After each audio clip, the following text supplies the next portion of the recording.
Welcome to special analysis. నేను రమ్మ మండవ. ఈరోజు అనాలిసిస్లో భాగంగా మనం తీసుకోబోతున్న టాపిక్ ఏంటంటే మంగళగిరిలో ఆర్కే రీఎంట్రీ ఇవ్వబోతున్నారా అంటే అవుననే చెప్పాలి. ఈ రోజున జగన్మోహన్ రెడ్డి మంగళగిరి కేంద్రంగా అనేక ప్రయోగాలు చేశారు. బట్ ఆ ప్రయోగాలన్నీ కూడా ఈరోజు విఫలమైన పరిస్థితుల్లో మరోసారి ఆళ్ల రామకృష్ణారెడ్డికి అదే స్థాయిలో జగన్మోహన్ రెడ్డి ప్రయారిటీ ఇవ్వబోతున్నారన్న చర్చ కూడా హాట్ టాపిక్ అవుతోంది. ఇక్కడ మనం చూసినట్లయితే ఆర్కే గురించి ఆ స్థాయిలో జగన్మోహన్ రెడ్డి ఫోకస్ పెడతానికి కారణం ఉంది. ఆ కారణాలు ఏంటో తెలుసుకోవాలంటే గతంలో జరిగిన ప్రియాంబుల్లో జరిగిన కొన్ని విషయాలను కూడా మనం ఇక్కడ చెప్పుకోవాలి. అయోధ్య రామరెడ్డి వైఎస్ఆర్సీపీ నుంచి రాజ్యసభ సభ్యుడిగా ఉన్నారు. ఆయన జగన్మోహన్ రెడ్డి పార్టీ పెట్టక ముందు నుంచి అటు వైఎస్తో కూడా ఆయనకు అసోసియేషన్ ఉంది. ఇక రాంకీ గ్రూప్ అధినేతగా కూడా ఆయనకి పేరుంది. వైఎస్ రాజశేఖర రెడ్డి తర్వాత ఆయన మరణం తర్వాత జగన్మోహన్ రెడ్డి కేసులను ఫేస్ చేసే ప్రయత్నంలో ఈ రాంకీ గ్రూప్కి సంబంధించి కూడా అనేక ఇష్యూస్ సిబిఐ కూడా ఫోకస్ పెట్టిన పరిస్థితి మనకు తెలుసు. సో ఆయన బ్రదర్గా ఆయన రాజకీయ రంగేట్రం చేశారు ఆళ్ల రామకృష్ణారెడ్డి. ఈ క్రమంలోనే జగన్మోహన్ రెడ్డికి ఆయన ఆల్రెడీ కాంగ్రెస్తో కూడా అంతే స్థాయిలో అసోసియేషన్ ఉంది ఆళ్లకు. దెన్ అక్కడి నుంచి మనం చూస్తే 2014 ఎన్నికల సమయంలో ఆయన వైఎస్ఆర్సీపీలోకి వచ్చున్నారు. ఈ క్రమంలోనే మంగళగిరి లాంటి ఒక సెన్సిటివ్ కాన్స్టిట్యున్సీని జగన్మోహన్ రెడ్డి ఆయనకు అప్పగించడం జరిగింది. తొలి అటెంప్ట్లోనే చాలా తక్కువ మెజారిటీతో ఆ రోజు గంజి చిరంజీవి లాంటి వాళ్ళ మీద గెలిచి మరీ ఆ రోజున ఆళ్ల రామకృష్ణారెడ్డి ఎమ్మెల్యేగా అయ్యారు. దెన్ ఎమ్మెల్యే అయిన తర్వాత చంద్రబాబు నాయుడు ఆ రోజు అమరావతి నిర్ణయం తీసుకున్నారు. మొత్తం 33,000 ఎకరాలని ల్యాండ్ పూలింగ్ చేశారు. దెన్ రైతులు కూడా స్వచ్ఛందంగా ఒక లాఠీ కూడా విరగకుండా ఎక్కడ ఒక కంట కన్నీరు కూడా రాకుండా రైతులు స్వచ్ఛందంగా వచ్చి రాజధాని కోసం తమ భూముల్ని త్యాగం చేశారు. కానీ అప్పుడు ఒక టిపికల్ టాస్క్ అప్పగించారు జగన్మోహన్ రెడ్డి ఆయనకి. ఎందుకంటే అప్పటికే ఇన్సైడర్ ట్రేడింగ్ లాంటి ఇష్యూని జగన్మోహన్ రెడ్డి తెర మీద తెచ్చిన క్రమంలో ఎక్కడన్నా ఒకటి అలా రైతులు ఆ రాజధాని భూమి ఇచ్చేందుకు రాజధాని కోసం ఇష్టపడకపోతే వాళ్ళందరినీ ఒకే వేదిక మీదకి తీసుకొచ్చేవాళ్ళు రెచ్చగొట్టి మరి ఆళ్ల రామకృష్ణారెడ్డి. వాళ్ళని 10 సంఖ్యలో తీసుకెళ్లి లోటస్ పాండ్లో జగన్మోహన్ రెడ్డితో భేటీలు వేయించేవాళ్ళు. కొంతమంది రైతులను రెచ్చగొట్టి మరీ వాళ్ళతో కేసులు వేయించారు. ఇక ఆల్మోస్ట్ ఆళ్ల రామకృష్ణారెడ్డి కేంద్రంగా వైఎస్ఆర్సీపీ వైపు నుంచి ఆల్మోస్ట్ పొన్నవోలు సుధాకర్ రెడ్డిని పట్టుకొని ఆయన త్రూ ఆల్మోస్ట్ 120 కేసులు రాజధాని రైతులకు సంబంధించి చంద్రబాబు నాయుడికి సంబంధించి ఆళ్ల రామకృష్ణారెడ్డి కేసులు వేశారంటేనే మనం అర్థం చేసుకోవచ్చు. జగన్మోహన్ రెడ్డి ప్యాంపర్ చేశారా లేదా అని పక్కన పెడితే పార్టీ కోసం తను ఎంత లాయల్ అనే అంశాన్ని ఆళ్ల ఎప్పుడూ కూడా చూపించుకోవడానికి తాపత్రయపడేవాళ్ళు. తన సొంత డబ్బులు ఖర్చు పెట్టుకొని మరి పార్టీ కోసం అన్నిసార్లు కోర్టులు మొట్టికాయలు వేస్తున్నా, హైకోర్టు తిడుతున్నా, అక్షంతలు వేస్తున్నా ఎన్నో కేసులను ఆయన ఫేస్ చేసే ప్రయత్నం చేశారు. ఇండివిజువల్గా కూడా ఫైల్ చేసే ప్రయత్నం చేశారు.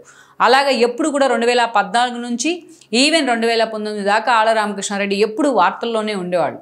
ఇక ఎప్పుడు కూడా జనంలో ఉన్న డౌన్ టు ఎర్త్ పర్సనాలిటీ అన్న పేరు కూడా రావడానికి ఆయన ఎప్పుడు కూడా తాపత్రయపడుతూ ఉండేవాడు. ఇక వేరే 2019 ఎన్నికలు వచ్చేటప్పటికి లోకేష్ అక్కడి నుంచి పోటీ చేయాలని నిర్ణయం తీసుకున్నారు. ఎంతోమంది ఆయన వారించారు. అది యాక్చువల్గా బీసీ సీటు, అది యాక్చువల్గా టీడీపీ కూడా అంత అప్లిఫ్ట్ ఉన్న సీటు కాదు. అది ఎంతోమంది అక్కడి నుంచి పోటీ చేసి ఓడిపోయిన సందర్భం ఉంది టీడీపీ నుంచి. బట్ 80s తర్వాత అక్కడ టీడీపీ గెలిచిన సందర్భం కూడా చాలా తక్కువ. అయినా సరే లోకేష్ మాత్రం అప్పటికి ఆయన మంత్రిగా ఉండటం, మంగళగిరికి కొన్ని కంపెనీలు అక్కడ తీసుకురావడం, రాజధాని పరిధిలో ఉండటం, అందుకే ఆయన మంగళగిరి తన ఛాయిస్ అంటూ ఎన్నుకున్నారు. కుప్పం లాంటి సీటు పోటీ చేసి తనకు ఏదైతే రెడ్ కార్పెట్ వేసిన సీట్లో పోటీ చేసి గెలవడం ఈజీనే. బట్ మంగళగిరి లాంటి ఒక బీసీ కాన్స్టిట్యున్సీ అది, అలాంటి సీట్లో గెలిచి చూపించడమే అసలైన ఛాలెంజ్ అంటూ కూడా ఆయన ముందుకు వెళ్ళడం జరిగింది. ఈ క్రమంలోనే లోకేష్ను ఓడిస్తే ఆర్కేకి మంత్రి పదవి ఇస్తానంటూ ఆ ఎన్నికల్లో జగన్మోహన్ రెడ్డి హామీ ఇచ్చారు. పాపం హామీ ఇవ్వడమే కాదు, షర్మిల లాంటి వాళ్ళు, విజయం లాంటి వాళ్ళు తమ ప్రచారాన్ని ఆ రోజు మంగళగిరి నుంచే ముందుగా స్టార్ట్ చేశారు. రాష్ట్ర వ్యాప్తంగా ఉన్న జగన్మోహన్ రెడ్డి వేవ్లో ఇక ఆ రోజు లోకేష్ కూడా ఓడిపోవడం జరిగింది. పాపం ఆర్కే గెలిచారు. నిజంగా ఆయన చాలా కష్టపడ్డారు ఆ రోజు లోకేష్ని ఓడించేందుకు. ఆర్కే గెలిచారు. గెలిచిన తర్వాత జగన్మోహన్ రెడ్డి నిజంగానే ఆయన్ని గాలికి వదిలేశారు. చాలామందికి చెప్పారు జగన్మోహన్ రెడ్డి ఒక జంగా కృష్ణమూర్తికి అలాంటి హామీని ఇవ్వడం జరిగింది. అదేవిధంగా చూసినట్లయితే గురజాల నుంచి, ఇక అక్కడి నుంచి చూసినట్లయితే మొన్నటి ఎన్నికల్లో కూడా భరత్ లాంటి వాళ్ళకి చంద్రబాబును ఓడిస్తే మంత్రి పదవి ఉన్నారు, అలాగే వదిలేశారు. ఒక మంత్రి రాజశేఖర రెడ్డికి సీట్ ఇవ్వని క్రమంలో, విడతల రజనీకి సీట్ ఇచ్చిన క్రమంలో ఆయనకి మంత్రి పదవి అన్నారు, ఆయన్ని గాలికి వదిలేశారు. అలా పాపం ఒక విక్టిమ్గా మిగిలారు ఆర్కే. ఇక సరే పదవి ఇవ్వకపోతే పోయారు, పార్టీ అధికారంలో ఉంది, తాను ఎమ్మెల్యే అయి ఉన్నారు, ఆ మాత్రం గౌరవం ఉంటుందా అంటే అనేక రకాలుగా జగన్మోహన్ రెడ్డి ఆయన హ్యూమిలేట్ చేసే ప్రయత్నం చేశారు. మంగళగిరిలోనే మళ్ళా తాను 2024లో పోటీ చేస్తానంటూ లోకేష్ చేసిన ప్రకటనతో జగన్మోహన్ రెడ్డి అలర్ట్ అయ్యారు. ఎందుకంటే పార్టీ ఓటమి 23 సీట్లు టీడీపీ రావడం ఒక ఎత్తు అయితే లోకేష్ ఓటమి మంగళగిరిలో ఒకటి అన్నట్టుగా వైఎస్ఆర్సీపీ ప్రచారం చేసింది.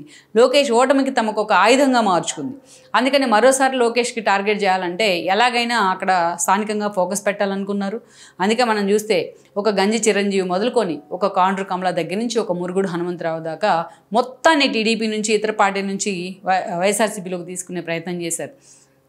అది కూడా కనీసం ఎమ్మెల్యే అయిన ఆర్కేకి సమాచారం లేకుండా పార్టీ కోసం తాను అన్న ఆశలన్నీ కరగబెట్టుకుంటే ఎక్కడా తన ఆర్థికంగా కూడా జగన్మోహన్ రెడ్డి బలోపేతం చేయలేదు. మంత్రి పదవి సంగతి తనకన్నా జూనియర్స్ అయిన రోజా లాంటి వాళ్ళకి మంత్రి పదవులు ఇచ్చే ప్రయత్నం చేశారు. ఇవన్నీ ఆర్కే తీసుకోలేకపోయారు.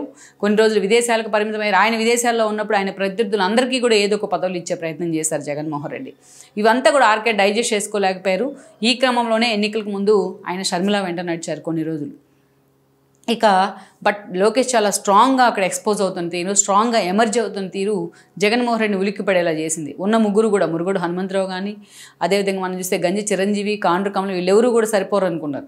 ఈ క్రమంలోనే రాయపాటి సాంబశివరావు కొడుకైన శ్రీనివాసరావును కూడా తీసుకొచ్చి లోకేష్కి వ్యతిరేకంగా అక్కడ ప్రచారం చేయించారు. మరోవైపు చూసినట్లయితే ఆర్కే లాంటి వాళ్ళని షర్మిల దగ్గర నుంచి పిలిచి అయోధ్య రామరెడ్డితో రాయబారం చేయించి చివరి నిమిషంలో ఆర్కేని కూడా మళ్ళీ పార్టీలోకి తీసుకొచ్చారు. లోకేష్ను ఓడించడానికి ఇంతమందిని జగన్మోహన్ రెడ్డి ఏకం చేసే ప్రయత్నం చేశారు. అక్కడ చివరకు ఆయనకన్నా టికెట్ వస్తుంది అనుకుంటే టికెట్ నుంచి పక్కన పెట్టి మురుగుడు హనుమంతరావు కోడలైన మురుగుడు లావణ్యాన్ని అంటే కాండ్రు కమల కూతుర్ని అక్కడ లోకేష్కి వ్యతిరేకంగా ఒక మహిళా సెంటిమెంట్ వర్కౌట్ అవుతుందనే ఆలోచనతో అక్కడ ఒక మహిళా అభ్యర్థిని నిలబడటం జరిగింది. వాటి కూటమి వేవ్ కావచ్చు, లోకేష్ 5 ఏళ్ల పాటు మంగళగిరిని ఓన్ చేసుకున్న విధానం కావచ్చు, అక్కడ ప్రజలు కూడా లోకేష్ని తీసుకున్న విధానం కావచ్చు, ఆయన చాలా సీరియస్గా అక్కడ ఎమర్జ్ అయిన పరిస్థితి కావచ్చు. లోకేష్ అత్యంత భారీ మెజారిటీతో మొన్నటి ఎన్నికల్లో అక్కడ ఎమ్మెల్యేగా గెలిచారు. దాన్ని మంత్రి అయ్యారు కూటమి ప్రభుత్వంలో.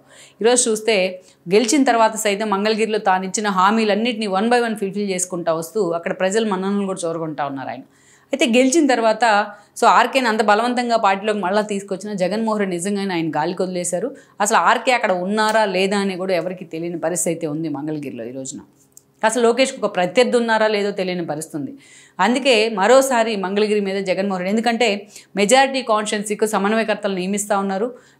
ఒక యూత్ లీడర్స్ని మొత్తాన్ని తీసుకొచ్చి చాలా చోట్ల ఎక్స్పోజ్ చేసే ప్రయత్నం చేస్తూ ఉన్నారు జగన్మోహన్ రెడ్డి. ఈ క్రమంలోనే మంగళగిరి లాంటి ఒక సాలిడ్ కాన్స్టిట్యున్సీ కూడా ఇప్పటి నుంచే ఒక అభ్యర్థిని పెట్టాలని జగన్మోహన్ రెడ్డి ఆలోచన చేస్తూ ఉన్నారు. అందుకే తాను గతంలో ఆర్కే విషయంలో చేసిన తప్పులన్నీ కూడా పక్కన పెట్టి బారాకూన్ మాఫీ తరహాలో జగన్మోహన్ రెడ్డి మరోసారి ఆర్కేని తీసుకొచ్చి మంగళగిరిలో యాక్టివ్ చేయాలని, అవసరమైతే ఆయనకు పార్టీలో కూడా కొన్ని కీలక బాధ్యతలు ఇవ్వాలని కూడా జగన్మోహన్ రెడ్డి భావిస్తూ ఉన్నారు. అయితే అది అవసరం లేనప్పుడు తను పక్కన పెట్టి అవసరం వచ్చిన తర్వాత తనని ఈ స్థాయిలో ప్యాంపర్ చేస్తే ఎంతవరకు ఆర్కే ఇప్పుడున్న పరిస్థితుల్లో మంగళగిరి బాధ్యతలు తీసుకోవడానికి ఇష్టపడతారనేది కూడా ఒక పెద్ద క్వశ్చన్ మార్క్ అనుకోవాలి. మొత్తానికైతే మరోసారి జగన్మోహన్ రెడ్డి ఆర్కేతో అయోధ్య రామరెడ్డి ద్వారా సంప్రదింపులు జరుపుతూ ఉన్నారు. చాలా సీరియస్గా ఆర్కేని తీసుకొచ్చి మళ్ళీ అక్కడ ప్లాన్ చేసే ప్రయత్నం చేస్తారన్న చర్చ జరుగుతోంది. ఆల్రెడీ లోకేష్ అంత సీరియస్గా ఎమర్జ్ అయిపోయిన పరిస్థితుల్లో మరి ఆర్కే ఎంట్రీ ఇచ్చినా ఎంతవరకు కూడా ఆయనకి కాన్స్టిట్యున్సీ నుంచి తన క్యాడర్ నుంచి వెల్కమ్ ఉంటుంది. ఇంతమంది నేతలు చేయలేని పని ఒక ఆర్కే ఒక్కడే ఎంతవరకు లోకేష్కి చెక్ పెట్టే ప్రయత్నం చేయగలరు? ఆల్రెడీ పార్టీని 2 సార్లు వదిలి 3 సార్లు లోపలికి వచ్చిన ఆర్కేకి జగన్మోహన్ రెడ్డి ఎలాంటి పదవి బాధ్యతలు ఇవ్వగలరు అనేది మాత్రం అక్కడ చాలా సీరియస్గా చర్చనీయాంశమైందని మనం అనుకోవచ్చు. ఇలాంటి పరిణామాలతో మరోసారి Alla Ramakrishna Reddy talk of the YCP అయ్యారంటే అది అతిశయోక్తి కాదు.